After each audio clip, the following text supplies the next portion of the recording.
Hello everyone, চলে আসলাম নতুন একটি ভিডিও নিয়ে আপনাদের মাঝে। আজকে রান্না করব ম্যাঙ্গো মিল্ক পুডিং। ঠান্ডা ঠান্ডা এই ডেজার্টটা খেতে খুব ভালো লাগে। এখানে আমি দুটি আম নিয়েছি। আমটা অবশ্যই পাকা হতে হবে। এরপর একটি ব্লেন্ডারে দুধ, চিনি, আম আমি ব্লেন্ড করে নেব। আর একটি হাঁড়িতে আমি 1 কাপ পরিমাণ দুধ জাল করে নেব। আর আমের যে পিউরিটা করেছি সেই পিউরিটা দিয়ে দিব। আমের পিউরিটা আর দুধের সাথে ভালো মতো একটু ফুটিয়ে নেব। ভালো মতো নেড়েচেড়ে মিক্সড করে দিতে হবে।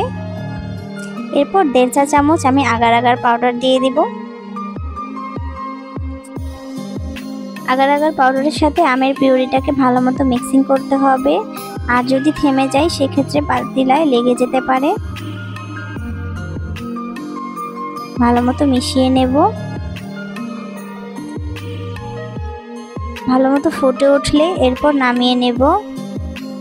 প্লেটে রেখে কিছুক্ষণ ঠান্ডা করে এরপর আমি নর্মাল টেম্পারেচারে ফ্রিজে রেখে দেব প্রায় 20 থেকে 15 মিনিট।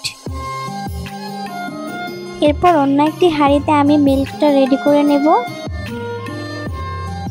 দুধটা কিছুক্ষণ জাল করে নেওয়ার পর আমি সেম ওয়েতে 1.5 চা চামচ পরিমাণ আগার আগার পাউডার দিয়ে দিয়েছি।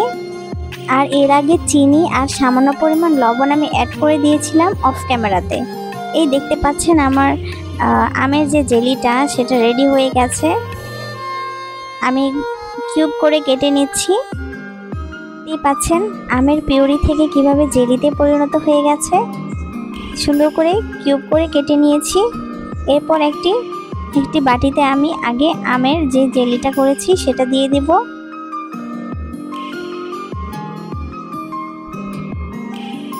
আমের জেলিগুলোকে দিয়ে এরপর আমি যে মিল্কটা রেডি করেছি সেটা দিয়ে দেব।